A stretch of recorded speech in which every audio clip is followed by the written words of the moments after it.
गुरुर्ब्रह्मा गुरुर्विष्णु गुरुर्देवो महेश्वर गुरु साक्षात् परं ब्रह्म तस्मै श्री गुरुवे नमः। आइए चले, हम लोग कल नीलांबर दास की कथा पढ़ रहे थे। किस तरीके से उनके वैराग्य और जिद से परमात्मा ने उन्हें दर्शन दिया और पल पल पर उनको बताते रहे। वो जब रोते थे तो कहते थे, क्यों रो रहे हो? उन्होंने कहा कि क्या तुम्हारा बच्चा खो गया है? उन्होंने कहा, नहीं, मेरा तो जवाहरात खो गया है।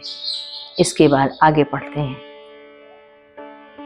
इसी बीच परिवार के लोगों को नीलांबर का पता चल गया।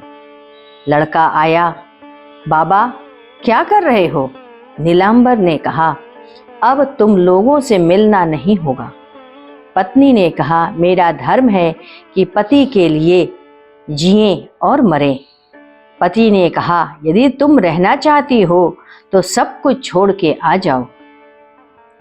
पत्नी भी पति के पास ही रुक गई। एक दिन पत्नी ने कहा, तुम्हें कुछ याद है? बहू मर गई, बेटा पागल हो गया।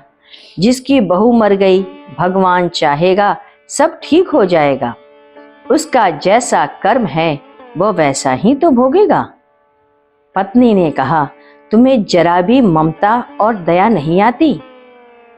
नीलांबर ने कहा, तुम यहाँ मुझे पुनः संसार में फंसाने आई हो? तुम वापस लौट जाओ। औरतें पुरुषों को संसार में फंसाने के लिए आती हैं। यदि अब भी तुम्हारा मन घर में बसा है तो तुम वापस चली जाओ। पत्नी ने कहा, मैं वापस जाने के लिए नहीं आई हूँ। अब दोनों भजन और कीर्तन में लग गए। एक दिन एक आदमी एक गट्ठर दे गया। ले, उन्होंने काम आएगा। औरतों को क्या सोचता है, चना चबेना होगा। चले, पति को भी खिलाएंगे और स्वयं भी खाएंगे। भगवान अपने भक्तों की परीक्षा भी तो लेता है। बाहर गरुड़ स्तंभ के पास पति बैठे थे। उनके पास जाकर बोली, मुझे गरीब जानकर किसी ने यह गट्ठर दे दिया है। नीलांबर ने कहा, तुम अब भी अपने को गरीब समझती हो, जिसका भगवान स्वयं साथी है। पति ने कहा, खोल ले, तू भी अपनी इच्छा पूरी कर ले। गट्ठर खोला गया। कृष्ण पक्ष की काली रात थी। वो गट्ठर में हीरे जगमगा रहे थे, जो बिना प्रकाश के ही जगमग कर रहे थे। पति ने कहा, ये सब पत्थर क्यों लाई हो? पत्नी ने कहा, मैंने कुछ नहीं किया, उसी ने गरीब जानकर दे दिया है। पति ने कहा, सवेरे जाकर मंदिर में बिखेर देना। पत्नी ने वैसा ही किया। आकर पति से कहा, मैं मुक्त हो गई। बाहर वही आदमी मिला। कहा, तुमने हीरे क्यों फेंक दिए? उन्होंने कहा, मुझे 2 वक्त के लिए रोटी चाहिए। रात के समय घोड़े पर सवार एक आदमी आया और पूछा, यहाँ क्यों सोए हो? नीलांबर ने कहा, रात्रि में भगवान का दर्शन होता है। उसने कहा, तुम्हें दर्शन मिल गया था ना? नीलांबर ने कहा, यदि दर्शन मिल जाता तो उसी के साथ चल न देता। उसने कहा, आज रात मंदिर पास बैठना और हाथ जोड़कर प्रार्थना करना। मैं आ गया हूँ भगवान, तुम्हें ही तो बुलाया है। यदि भगवान की इच्छा होगी तो तुम्हें हमेशा के लिए बुला लेंगे। रात्रि के समय नीलांबर मंदिर के पास बैठे और विनती करने लगे, हे जगन्नाथ, कहते हैं तो अंदर क्यों नहीं बुला लेते हो? इतने में एक पुजारी आया, आप अंदर चलो, आप लोगों को बुलाया जा रहा है। दोनों अंदर गए। विग्रह के ठीक सामने पहुंचे। मन विभोर हो गया था। नीलांबर नाचने लगे। पूरे स्थान पर एक दिव्य प्रकाश आलोकित हो उठा। इधर कीर्तन प्रारंभ था और उसी प्रकाश में ही दोनों समा गए। पति के साथ पत्नी भी भगवत सत्ता में हमेशा हमेशा के लिए विलीन हो गई। इधर हम लोग भी एक रस से भर गए और सभी कीर्तन करने लगे। आज विजया एकादशी थी। प्रातः हम सभी गुरु स्थल पर गए। शिखा, वंदना, बलराम की पत्नी, डिम्पल, माला, मैं, उषा, गुंजन थे। गद्दी पर सतंजा, 7 अन्न, 5 पल्लव रखकर कलश रखा गया। पूजा हुआ। सभी नित्य की साधना, विष्णु सहस्रनाम का पाठ किए। सायंकाल भगवत चर्चा हुई, जो कि ऊपर लिखा है। दूसरे दिन पंडित को भोजन करा। पूड़ी, दही, सब्जी, मीठा, हम सभी ने एकादशी का पारण किया। अगला दिन 30/3/94, 10 मार्च 1994, गुरुवार, महाशिवरात्रि। आज महिलाओं की गोष्ठी थी। आज की गोष्ठी भजन कीर्तन को समर्पित थी। प्रातः गुरु वंदन, आरती और पूजन होने के बाद हम लोग ठंडई बनाने में लग गए। ठंडई बनकर के तैयार हो गया। 32 किलो दूध तथा उसकी उतरी हुई मलाई, काजू, बादाम, पिस्ता से युक्त ठंडई, जिसमें केसर भी पड़ा था, भगवान को भोग लगाया गया। शिव सदाशिव स्तोत्र का पाठ, रुद्राष्टकम का पाठ, शिव पंचाक्षर स्तोत्र पाठ, गणेश वंदन पूजा और पूजा के कमरे में तथा महिलाओं द्वारा यज्ञ वाले कमरे में हुआ। इसके बाद सभी को ठंडई वितरित हुई। भांग भी सभी ने लिया। गुरुदेव के आदेशानुसार इस बार पुरुष और महिलाएं एवं बच्चे सभी ने थोड़ा थोड़ा भांग लिए। कीर्तन 4 बजे सायंकाल प्रारंभ हुआ। 6 बजे तक चला लगातार। 2 घंटा कीर्तन अद्भुत समा बनी थी। पुरुष वर्ग बाहर मैदान में बैठे, उन्हें महिलाओं की ओर से जाने का आदेश नहीं था। सायंकाल 7 बजे से 8:30 बजे पुरुषों का कीर्तन हुआ। महिलाएं अपने अपने घर को जा चुकी थीं।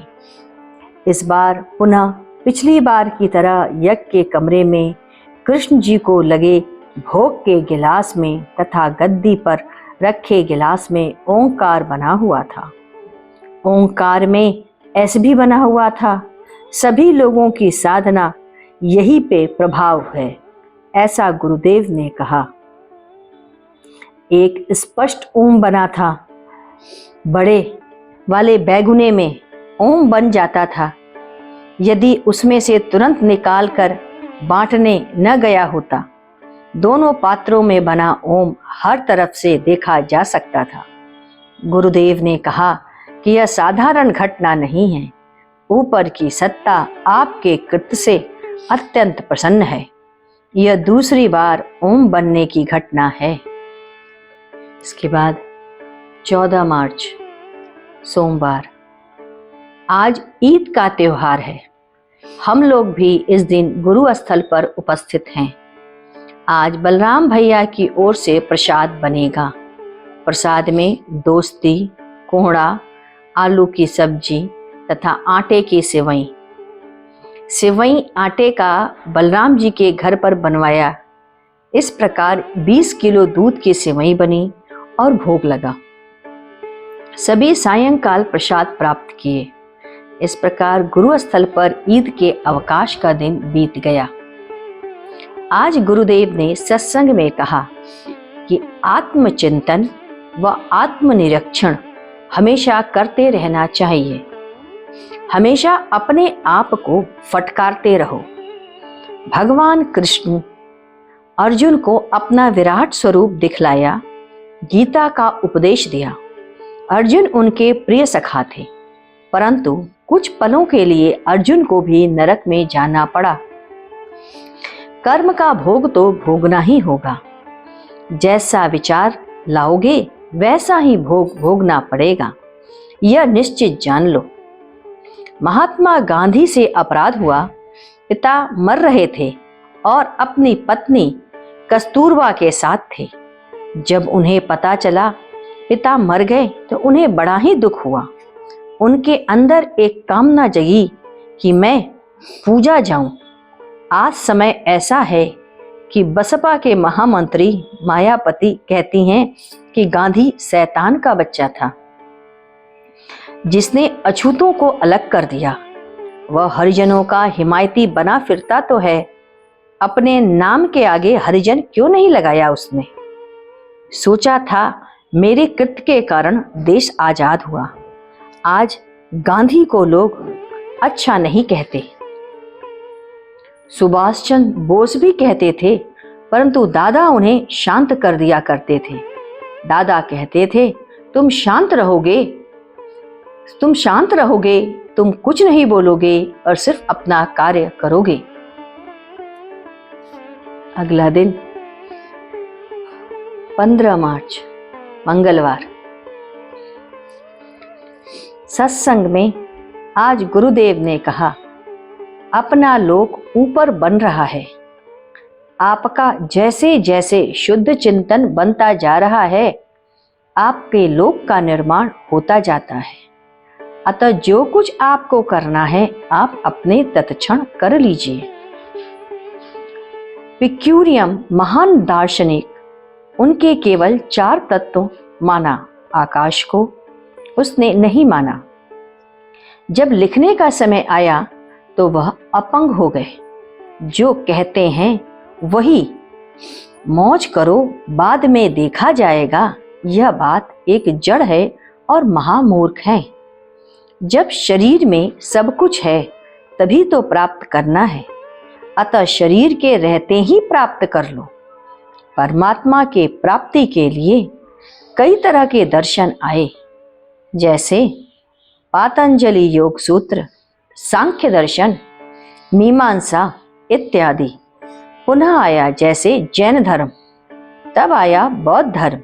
इसके बाद चारवाक का जड़ दर्शन, जैसे कि भक्तिवाद में भी दर्शन आए, वल्लभाचार्य, शंकराचार्य, रामानुजाचार्य इत्यादि।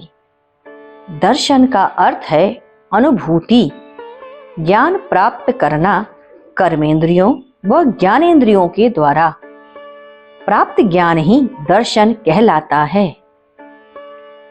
हम सब इसी प्रकार सत्संग करते रहें और अच्छी बातों को जो उन्होंने बताया था उसे पुनः स्मरण करते हुए आइए 1 मिनट गुरु को याद भी करते हैं कीर्तन के द्वारा। ओम गुरु ओम गुरु ओम गुरुदेव, जय गुरु जय गुरु जय गुरुदेव। ओम गुरु ओम गुरु ओम गुरुदेव, जय गुरु जय गुरु जय गुरुदेव। ओम गुरु ओम गुरु ओम गुरुदेव, जय गुरु जय गुरु जय गुरुदेव। ओम गुरु ओम गुरुदेव, जय गुरु जय गुरु जय गुरुदेव। ओम गुरु ओम गुरु ओम गुरुदेव, जय गुरु जय गुरु जय गुरुदेव। बोलिए सद्गुरुदेव भगवान की जय। ओम गुरु ओम गुरु ओम गुरुदेव, जय गुरु जय गुरु जय गुरुदेव।